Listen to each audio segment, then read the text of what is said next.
Guys, welcome back to my channel. आज की इस वीडियो में हम एक बहुत ही इम्पोर्टेंट टॉपिक सूफ़ी आंदोलन को कवर करेंगे। सूफ़ी आंदोलन। अबू हाशिम ने सबसे पहले सूफ़ी शब्द का प्रयोग किया था। तो सूफ़ी शब्द का प्रयोग सर्वप्रथम किसने किया? तो अबू हाशिम ने। जो लोग सूफ़ी संतों से शिष्यता ग्रहण करते थे उन्हें मुरीद कहा जाता था। यानी जिस प्रकार हिंदू धर्म में और अन्य धर्मों में जैसे शिष्य होते हैं, उसी प्रकार जो सूफ़ी संतों से शिष्यता ग्रहण करते थे उन्हें मुरीद कहा जाता था। सूफ़ी जिन आश्रमों में निवास करते थे उन्हें खानकाह या मठ कहा जाता था।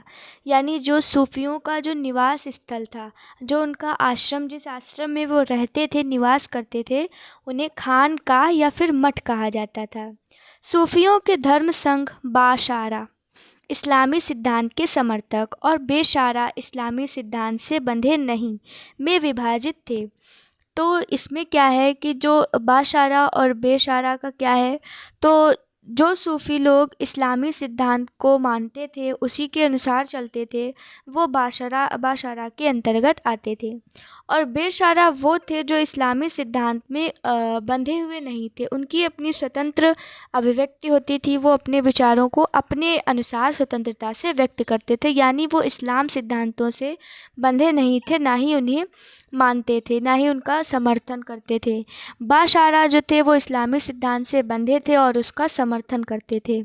फिर है भारत में चिश्ती एवं सुहरावर्दी सिलसिले की जड़ें काफ़ी गहरी थीं। जो चिश्ती और सुहरावर्दी सिलसिले हैं, ये भारत में काफ़ी गहराई से व्याप्त थे। ख्वाजा मोइनुद्दीन चिश्ती ने भारत में चिश्ती सिलसिला की शुरुआत की। तो भारत में चिश्ती सिलसिले की शुरुआत किसने की? तो ख्वाजा मोइनुद्दीन चिश्ती ने।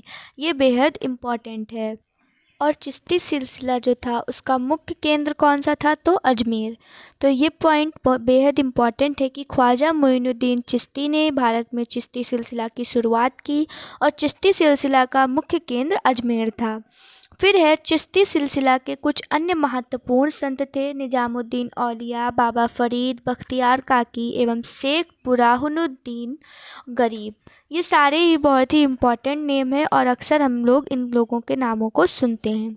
ये कौन थे? तो चिश्ती सिलसिला के अन्य महत्वपूर्ण संत थे। और यदि हम बात करें बाबा फरीद, जो इसमें नाम आया है बाबा फरीद, तो वो बख्तियार काकी के शिष्य थे। अब शिष्य को आप समझ जाइए कि मुरीद थे। जैसा कि ऊपर पढ़ा हम लोगों ने कि जो लोग सूफ़ी संतों से शिष्यता ग्रहण करते थे उन्हें मुरीद कहा जाता था। तो जो बाबा फरीद थे वो बख्तियार काकी के शिष्य थे। फिर अगर हम बात करें बाबा फरीद की रचनाओं के बारे में, तो बाबा फरीद की रचनाएं गुरु ग्रंथ साहिब में शामिल हैं। फिर है बाबा फरीद के दो महत्वपूर्ण शिष्य थे निज़ामुद्दीन औलिया एवं अलाउद्दीन साबिर। तो बाबा फरीद के दो महत्वपूर्ण शिष्य हैं निज़ामुद्दीन औलिया और अलाउद्दीन साबिर। अक्सर पूछा जाता है कि निज़ामुद्दीन औलिया किसके शिष्य थे? तो बाबा फरीद के। और उनका एक अन्य महत्वपूर्ण शिष्य अलाउद्दीन साबिर।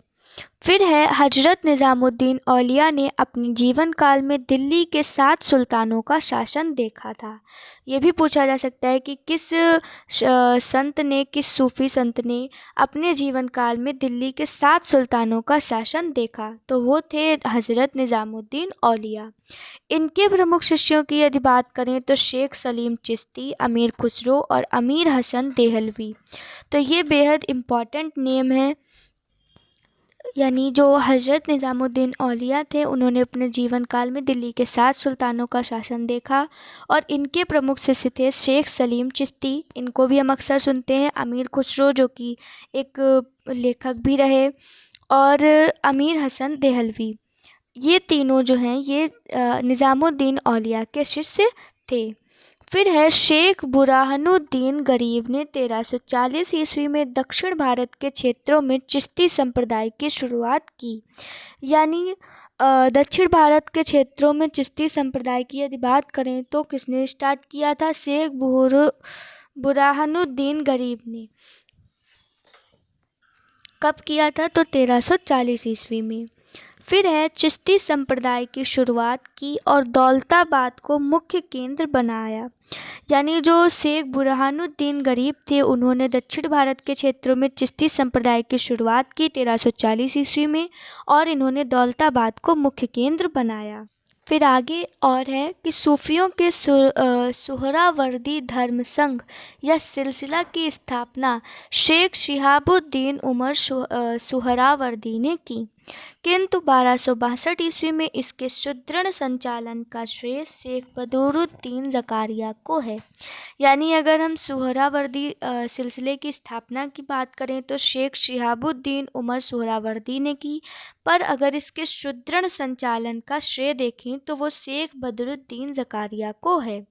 इन्होंने सिंध एवं मुल्तान को मुख्य केंद्र बनाया। सुहरावर्दी धर्म संघ के अन्य संतों की बात करें तो जलालुद्दीन तबरीज़ी, सैयद सुरखजोश, बुरहान आदि। सुहरावर्दी सिलसिला ने राज्य के संरक्षण को स्वीकार किया था। और तो ऐसे पूछा जा सकता है कि किस सिलसिले ने राज्य के संरक्षण को स्वीकार किया था, तो सुहरावर्दी सिलसिला। फिर अगला टॉपिक है शेख अब्दुल्ला सत्तारी ने सत्तारी सिलसिले की स्थापना की थी और इसका मुख्य केंद्र बिहार था। अगला है कादरी धर्म संघ या सिलसिला की स्थापना सैयद अबुल कादिर अल जिलानी ने बगदाद में की थी। भारत में इस सिलसिला के प्रवर्तक मोहम्मद गौस थे। तो ये पूछा जा सकता है कि कादरी धर्म संघ यानी कादरी सिलसिला की स्थापना किसने की, तो सैयद अबुल कादिर अल जिलानी ने बगदाद में। कहाँ पे की थी? बगदाद में। पर अगर भारत में इसके प्रवर्तक की बात करें तो वो हैं मोहम्मद गौस। फिर है इस सिलसिले के अनुयायी गाने बजाने के विरोधी थे और ये लोग शिया मत के विरुद्ध थे। यानी जो कादरी सिलसिला है उनके लोग जो है वो गाने बजाने के विरोधी रहे, और शिया जो मत होता है, शिया मत, उसके भी ये विरुद्ध थे। फिर है राजकुमार दारा शाहजहाँ का ज्येष्ठ पुत्र, कादरी सिलसिला के मुल्ला शाह का शिष्य था।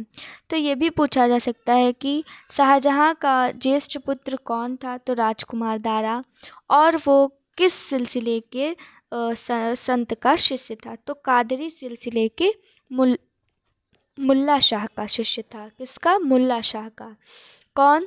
तो राजकुमार दारा, जो कि शाहजहाँ का ज्येष्ठ पुत्र था। फिर है नक्शबंदी धर्म संघ या सिलसिला की स्थापना ख्वाजा उबैदुल्लाह ने की थी। भारत में इस सिलसिले की स्थापना ख्वाजा बकी बिल्लाह ने की थी। भारत में इसके व्यापक प्रचार का श्रेय यदि बात करें तो बकी बिल्लाह के शिष्य अकबर के समकालीन शेख अहमद सरहिंदी को था। फिर है फिरदौसी, सुहरावर्दी सिलसिला की ही एक शाखा थी जिसका कार्यक्षेत्र बिहार था। अक्सर हम फिरदौसी नाम को सुनते हैं, तो फिरदौसी क्या था? सुहरावर्दी सिलसिले की एक शाखा जिसका कार्यक्षेत्र क्या था? तो बिहार। इस सिलसिले को शेख शरीफुद्दीन याह्या ने लोकप्रिय बनाया। याह्या ख्वाजा निज़ामुद्दीन के शिष्य थे। तो इसी के साथ सूफ़ी आंदोलन के बारे में हमने कुछ बहुत ही महत्वपूर्ण जानकारी प्राप्त करी, और ये अक्सर हमारे एग्ज़ाम्स में पूछी भी जाती है। तो ये था हमारा सूफ़ी आंदोलन पूरा एक वीडियो में। नेक्स्ट वीडियो में हम भक्ति आंदोलन को कवर करेंगे।